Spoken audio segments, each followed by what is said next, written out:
যারা অটোপাস চাচ্ছে তারা স্টুডেন্ট না, তারা একটা মব সৃষ্টি করতেছে। যারা এই সরকার পতন চাচ্ছে তারা আমাদের বাইরের স্টুডেন্ট আছে। এই দাবিগুলো যথাযথ মেনে নিতে হবে।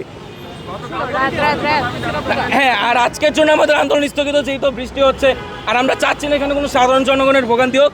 তো আজকের জন্য আমাদের এখানকার আন্দোলন স্থগিত।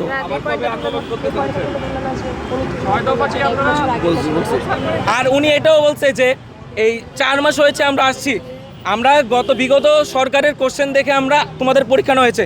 আচ্ছা, আপনারা 4 মাস হয়েছেন আসছেন, তাহলে আপনাদের মধ্যে কি কেউ কি কোশ্চেনটা চেক দেয়নি? অবশ্যই কোশ্চেনটা চেক দেওয়া দরকার ছিল। তো আপনারা যদি কোশ্চেনটা চেক না দেন তাহলে কিভাবে কোশ্চেন ভুল আসে? তো অবশ্যই আপনাদের কোশ্চেন প্যাটার্ন এখন থেকে চেক দিতে হবে, যেহেতু আপনারাই বলতেছেন যে আমরা এখন কোনো কোশ্চেন বানাচ্ছি না, ক্রিয়েট করছি না, বিগত সরকারের কোশ্চেন নিয়ে তোমাদের পরীক্ষা নেওয়া হচ্ছে। তো অবশ্যই আপনাদের এখানে অনেক প্রফেসর আছে, বড় বড় শিক্ষকরা আছে, আপনাদের দায়িত্ব একটা, আপনারা ভালোভাবে কোশ্চেন চেক দিবেন। একটা এইচএসসির মতো পরীক্ষায় কোশ্চেন যদি ভুল আসে তাহলে শিক্ষার্থীরা কীভাবে কোশ্চেন অ্যান্সার করবে?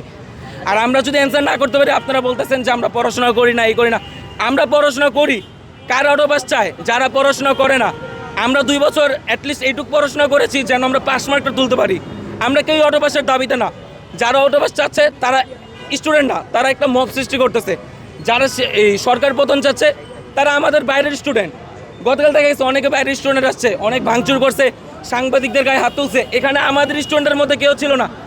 এখানে অনেকে ফেক আইডি কার্ড ইউজ করতেছে, অনেক কলেজের শিক্ষার্থীরা আপনার অন্য কলেজের ইউনিফর্ম ইউজ করতেছে। অনেকে দেখা যাচ্ছে যে ইনফর্মাল ড্রেসে আসতেছে, বাট ওদের কাছে আইডি কার্ড নেই। তাই আমাদের একটা রিকোয়েস্ট থাকবে যে আমাদের এই ইন্টারভিউ বাদে এবং আদার্স জায়গায় যেসব ইন্টারভিউ দেওয়া হবে, আমাদের দফা একটাই, এর বাইরে যেসব ইন্টারভিউ দেওয়া হবে সেগুলোর দায়ভার আমরা এখানে সাধারণ শিক্ষার্থীরা নাই। তা আমাদের বক্তব্য এখানেই শেষ। Thank you. আর এখানে আরেকটা বলা হয়েছিল 6 দফা শিক্ষামন্ত্রীর পদ দেখছে না, এটাও একটা রুমর। আমাদের দফা 3টাই অ্যান্ড শিক্ষামন্ত্রীর পদত্যাগ। এবারে যারা যা বলবে এগুলো সব হচ্ছে একটা ফ্রড, একটা রুমর ছড়ানো হচ্ছে। হ্যাঁ, আমাদের মধ্যে বহিরাগত প্রবেশ করেছে। এখানে ওরাই সেরকম রুমার্সগুলো ছড়াচ্ছে, যেমন আমি আপনাকে বললাম অটোপাস, যেমন আমাদের 6 দফা দাবি বা সরকারের পতন, এগুলোর পক্ষে আমরা নেই। আমরা সরকারের সাথে আছি এবং আমরা সরকারের থেকে হেল্প চাচ্ছি যে সরকার আমাদের স্টুডেন্টের পাশে থাকুক, তারা আমাদের দাঁড়াক, তারা আমাদের পিতার সমতুল্য। তারা যদি আমাদের আদর করে তারা আমাদের অবশ্যই শাসন করবে, কিন্তু শাসনের একটা লিমিট থাকে। উনি বলছে আমেরিকান সিস্টেমে পড়াশোনা করবে। 4 মাসে তো আর এক ধাপে আমেরিকায় যাওয়া যায় না। আমরা যদি কেউ বিদেশে যাই, ভিসা প্রসেসিং, আমাদের ব্যাংক স্টেটমেন্ট সব নিয়ে অ্যাটলিস্ট 5 থেকে 6 মাস লাগে, তাই না? তো উনি 4 মাসে কীভাবে একটা ব্যাচের উপরে এভাবে প্রেশার ক্রিয়েট করতেছে? এভাবে তো শিক্ষার্থীরা ভেঙে পড়তেছে। তাই আমরা চাচ্ছি না আমাদের পাশে থাকুক, আমাদের বুঝুক, আমাদের শিক্ষা ব্যবস্থার উন্নতি করে অবশ্যই আমরা চাই।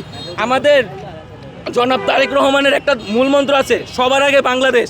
আমরাও চাই সবার আগে বাংলাদেশ থাকুক, কিন্তু সেটা তো এক ধাপে এগিয়ে যাওয়া যাবে না। আমাদের স্টেপ বাই স্টেপ আমাদের বাংলাদেশকে নিয়ে যেতে হবে, পড়াশোনাটাকে উন্নতি করতে হবে।